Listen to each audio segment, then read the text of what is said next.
নমস্কাৰ বন্ধুসকল আজি আমি এই ভিডিঅ'টোৰ জৰিয়তে মানুহে টোপনি যোৱাৰ সময়ত ঘটা কেইটামান ৰহস্যময় তথ্য ঘটনাৰ বিষয়ে জানো আহকচোন।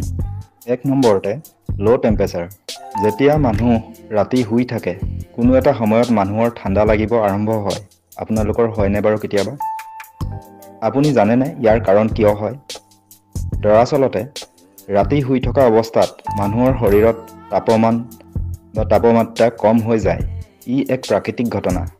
শুই থকা অৱস্থাত মানুহৰ মগজুৱে মেলাটনিন নামৰ হৰম'ন ৰিলিজ কৰে, যাৰ বাবে আমাৰ শৰীৰৰ তাপমান কম হ'ব আৰম্ভ কৰে।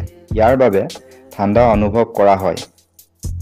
ৰাতি প্ৰায় 2টামান বজাত শৰীৰৰ আটাইতকৈ কম তাপমান হয়। 2 নম্বৰতে স্লিপিং টেকিং, টোপনিত কথা পতা। এই অভ্যাস কিছুমান ব্যক্তিৰ ক্ষেত্ৰত দেখা যায়। শুই থকা অৱস্থাত মুখেৰে কথা পাতি থাকে। এইটো কোনো বেমাৰৰ লক্ষণ নহয়।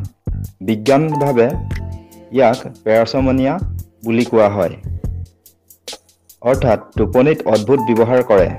এই অভ্যাস বিভিন্ন কাৰণত হ'ব পাৰে, যেনে টোপনি সম্পূৰ্ণ নহ'লে, বেছি জ্বৰ হ'লে, অধিক টেনচন বা চিন্তা হ'লে, অধিক মদ্যপান কৰিলে এনে অভ্যাস হ'ব পাৰে।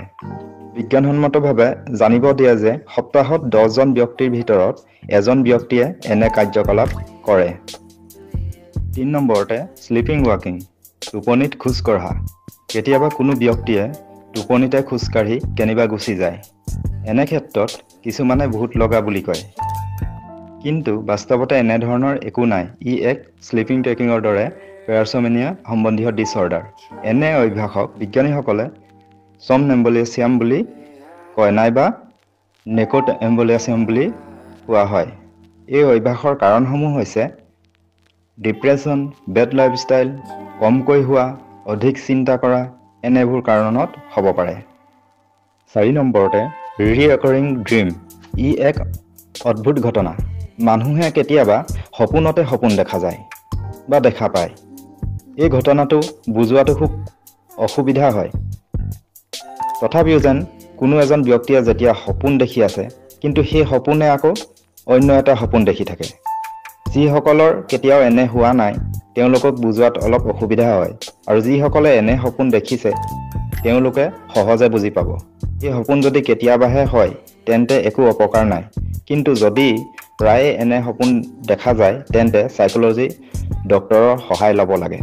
হয়তো ই এক মনোৰোগ হ'ব পাৰে। 5 নম্বৰতে ফেলিং। কেতিয়াবা আমি সপোনত ওপৰৰ পৰা পৰি যোৱা দেখোঁ, নাইবা কেতিয়াবা আমি পিছলি পৰোঁ। যেতিয়া আমি পৰি যাওঁ ওপৰৰ পৰা বা পিছলি পৰোঁ, তেতিয়া আমি সাৰ পাই উঠোঁ। মনোবিজ্ঞানৰ অনুসৰি ইয়াৰ কাৰণ হৈছে জীৱনত হ'বলগীয়া কিছুমান পৰিস্থিতিৰ ওপৰত নিজৰ আত্মবিশ্বাস বা নিয়ন্ত্ৰণ নথকা। 6 নম্বৰতে মানুহে সপোনত কিছুমান অচিনাকি ব্যক্তিক দেখা পায়, কিন্তু অচিনাকি হ'লেও ব্যক্তিজন চকুৰে কেতিয়াবা নহয় ক'ৰবাত দেখা হ'ব লাগিব। হয়তো মনত নাথাকিব পাৰে, চিনাকি নহ'ব পাৰে, কিন্তু আপোনাৰ চকুৰে ক'ৰবাত নহয় ক'ৰবাত সেই ব্যক্তিজন দেখি পাব লাগিব। 7 নম্বৰতে গ্ৰাইণ্ডিং টিথ, দাঁতে কামোৰা। এইটো এক আচৰিত নিয়ম বা অভ্যাস। মানুহে শুই থকা সময়ত নিজেই গম নাপায় যে তেওঁ দাঁতে কামুৰি আছে। হয়তো কেতিয়াবা এনে অভ্যাসৰ বাবে ওচৰত শুই থকা ব্যক্তিজনৰো ভয় অনুভৱ হয়। এই বিষয়ে বিজ্ঞানে পৰীক্ষা নিৰীক্ষা কৰি আছে যদিও বৰ্তমান সময়লৈ শুই থকা অৱস্থাত মানুহৰ এনে অভ্যাস কিয় হয় তাক আজিও বিজ্ঞানীসকলে জানিব পৰা নাই। বন্ধুসকল, আৰু এটা কথা জানি থওক যে মানুহে সপোন কিয় দেখে তাৰ বিষয়ে বিভিন্নজনে বিভিন্ন মন্তব্য দিলেও কিন্তু বিজ্ঞানসন্মতভাৱে ইয়াৰ প্ৰকৃত ৰহস্য আজিও সঠিকভাৱে ভেদ কৰিব পৰা নাই। বন্ধুসকল, ইয়াৰ ভিতৰত আপোনালোকৰ লগত কোনটো সপোন ঘটে বা কোনটো আপোনালোকে বা আপুনি দেখিছে জনাবচোন কমেণ্টত। আৰু লগতে এনেধৰণৰ তথ্য আগলৈ পাই থাকিবলৈ ফেচবুক পেজটো ফ'ল' কৰি দিব, আৰু যদি আপুনি ইউটিউবত চাই আছে তেন্তে ইউটিউব চেনেলটো ছাবস্ক্ৰাইব কৰি দিব। ধন্যবাদ। আকৌ লগ পাম পুনৰ এটা অন্য তথ্য ভিডিঅ'ত।